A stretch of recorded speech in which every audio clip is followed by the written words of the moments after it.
Hey guys, so today I quickly want to compare the Galaxy S4 on Android 4.3 versus my iPhone 5 on iOS 7 Beta 2. So if you scoot down here pretty quick, you can see latest version of Android here with the Google Chrome browser versus the voice memo here, iOS Beta 2. I've been going over it in separate reviews, of course, with the Safari update, which is this very nice update here in terms of its UI with the very clean top there, which is one reload button, and then also very clean down here at the bottom with this nice like cover flow tab system right now.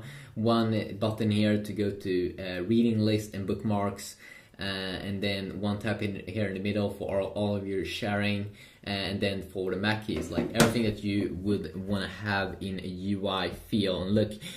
So we're gonna compare it here against the Google Chrome beta or Google Chrome browser here on Android.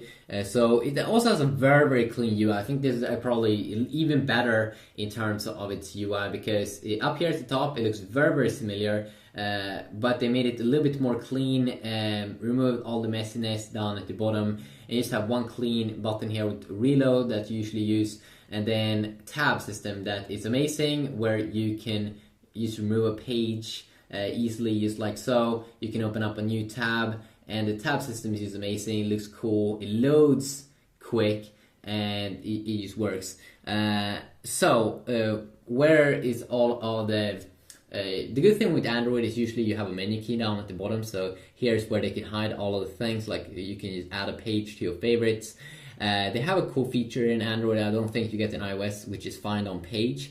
So if you want to find a specific text, you can easily do that. So extremely cool and useful. Also, what I do like usually with Android is that you have a request desktop site. So if you don't want to see the mobile website, if you always want to have the real full experience that you usually probably want to have when you have a big phone like the Galaxy S4, then that is also an extremely useful little feature there. And of course, you can open up here the sharing opportunities if you want to share. Incognito tab if you want to browse safely, if you want to search for porn or something, you don't want to save any history, then that's pretty useful. It's also available here on the iPhone. But in general, we will be getting about the same features on both devices, but that request desktop site is really something I do enjoy, and the tab system in Google Chrome browser. So if you now also check it out a little bit here, if we go let's see here, if we go up here at the top on the Verge website, down here we of course have to scroll down to go to the full site because we don't have a request desktop site here on my iPhone 5. What I love also here more, both UIs is kind of disappearing when you are going down. You can see that it did fully disappear, so you don't see what website you're on, but it gives you full experience here, full browsing experience. Apple is almost also doing that, but they made a little clever thing at the top, is that you can still see what kind of website you're on, which is a small, very useful feature. I do think that you can still see what website you're on even if you scroll down. Let's also try to load some stuff here, and I will show you also one thing more also that I do enjoy here about Apple. So we're gonna load up this little thing here, this article. So this is something, a feature that I don't think Google Chrome browser has, but Apple has it in Safari, and also Samsung's default browser has this feature called like reading mode. So if you tap up here at the top, if you do want to read an article here on my iPhone 5, you just want to see the pictures and article, and you don't want to see all the other mess. You don't want to go around like this and read, then they have a very good thing here at the top. So when you tap on it, it instantly brings you into a very easy way to digest information by just including the pictures and trying to find the article that you are interested in. Now if I want to do the same thing here, I'm pretty sure I can't do it in the Chrome browser. But if I would be on the TouchWiz browser, that is what Galaxy S4 is being shipped with most of the times, then I would have a feature up here at the top, just as with the iPhone. I do really like it, and also HTC has a similar feature called text reflow, which will basically reflow text So if you zoom in like this, it will reflow the text, so you don't even have to think about it. So that's just a killer feature that I do believe that a lot of people enjoy a ton. Also, what I do like here with the iPhone browser, of course, this may not have that much to do with the browser, but white color really do look white on the LCD display. Looks way more white here, way more brighter also than in the S4's AMOLED screen here.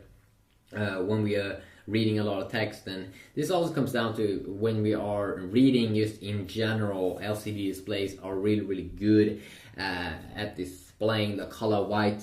In terms of smoothness and all, of course, let's see here, of course we need to exit out of reading mode. If we are on top of a page or on a text,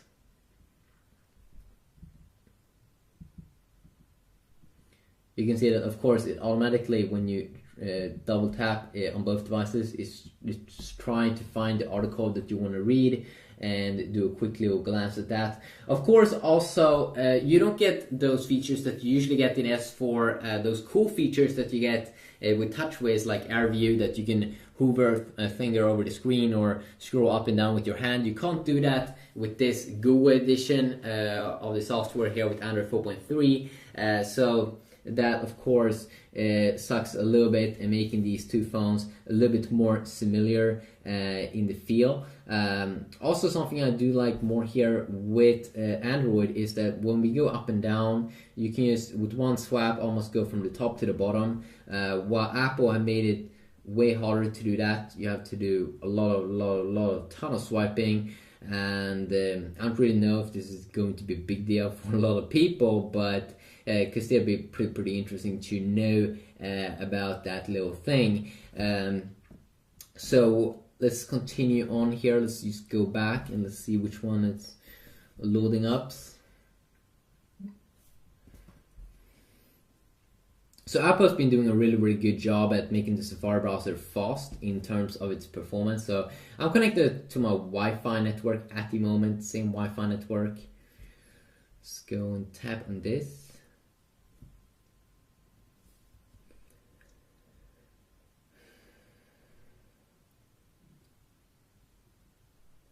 There you go, it's instantly loaded here.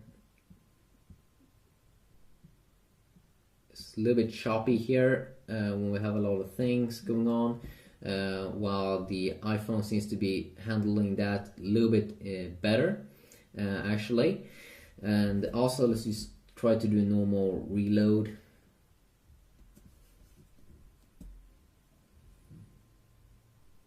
So I still do believe that even though I did click on the iPhone Pro a little bit slower there, it was still quicker at loading up. So it does actually feel like, in general, that speed here is a little bit snappier on the iPhone, like rendering and such. Let's go and try something new. BlackBerry 10 fails. That's something interesting. So we tap on that. You can see it's already loaded up here on the iPhone. So I think all the times here when I've been loading something up, it's been a little bit snappier here on the iPhone every single time.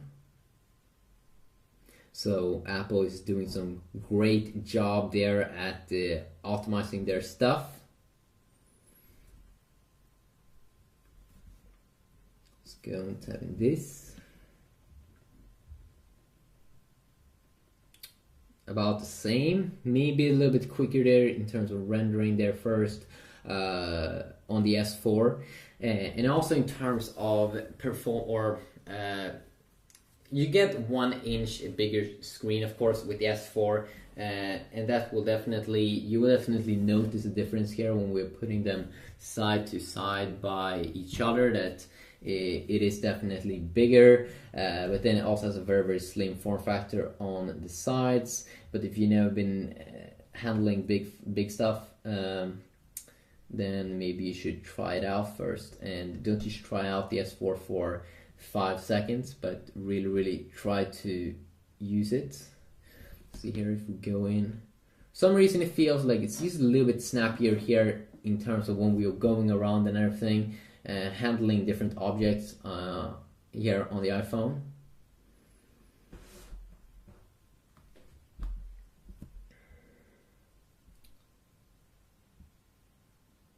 So we can see here, pure Android, Samsung access for an HTC One Play Editions review.